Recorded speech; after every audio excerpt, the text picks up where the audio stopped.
মঙ্গলবার সন্দেশখালীতে বিজেপি বিধায়কদের পুলিশ আটকে দিলে ওখানে উত্তেজনাকর পরিস্থিতির সৃষ্টি হয়, যার ফলে ওই স্থানে উপস্থিত থাকা একজন আইপিএস পুলিশ আধিকারিক জিয়াসপ্রীত সিংহর উদ্দেশ্যে নানা কথার ফাঁকে খালিস্তানি শব্দ প্রয়োগ হয় শুভেন্দু অধিকারীর মুখ থেকে বলে অভিযোগ। ওই ধরনের শব্দ শিখ সম্প্রদায়ের মানুষের কাছে অপমানজনক মনে হওয়ায় কলকাতায় অবস্থিত বিজেপির রাজ্য দপ্তরের সামনে বিক্ষোভে সামিল হন শিখ কমিউনিটির মানুষজন।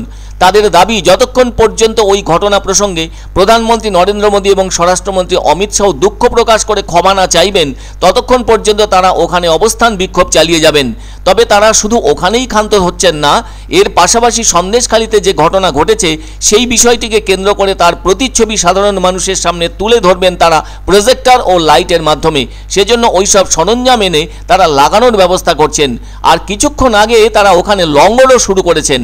কৃষক আন্দোলনের কথা বলছেন, স্লোগান চলছে বিজেপি হটাও দেশ বাঁচাও। তাদের এই অবস্থান বিক্ষোভ থেকে তারা কোনো মতেই সরে যাবেন না। তারা এমনও জানান ওই আন্দোলন আরও জোরদার হবে।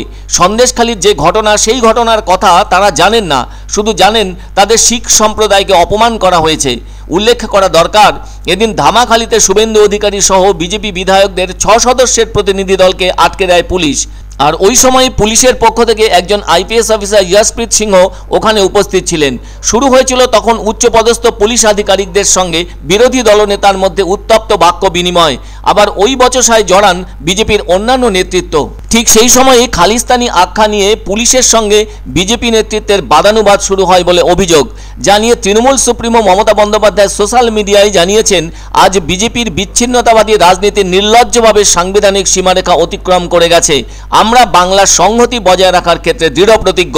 অন্যদিকে এদিন বিজেপির রাজ্য দপ্তরে দলের মনোনীত রাজ্যসভার সাংসদ শ্রমিক ভট্টাচার্যকে সম্বর্ধনা দেওয়ার আয়োজন করা হয় বিজেপির পক্ষ থেকে।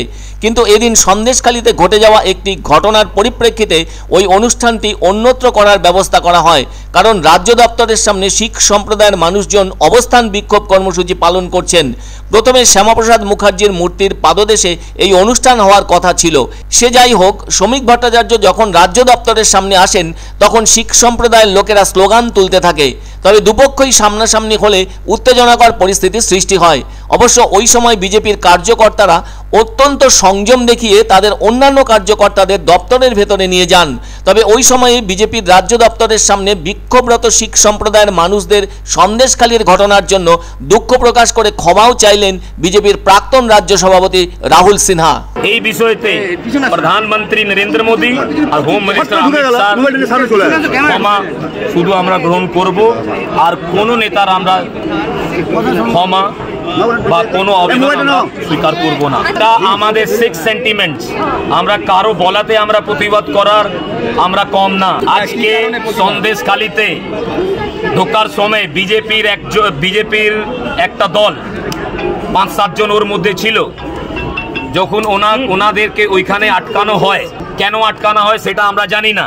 যখন ওনাকে একটা পাঞ্জাবি ডিউটি অফিসার ওনাকে পাগড়ি পরে আটকাতে গেছেন, তখন উনি ওনাকে খালিস্তানি বলে ওনাকে অফিসারকে সম্বোধন করেছেন, ডেকেছেন।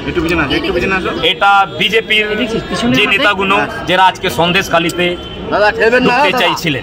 We only need apology from प्रधानमंत्री नरेंद्र मोदी और home minister Amit Shah on this matter because I tell you, कुछ दिन पहले हमारा ये बड़ा बाजार गुरुद्वारा, जहां पे बीजेपी के अध्यक्ष जेपी नड्डा साहब और अमित शाह खुद यहां आके गए हैं। बाल दिवस, शहजादा दिवस जो अपने तरीके से वो लोग पालन करते हैं,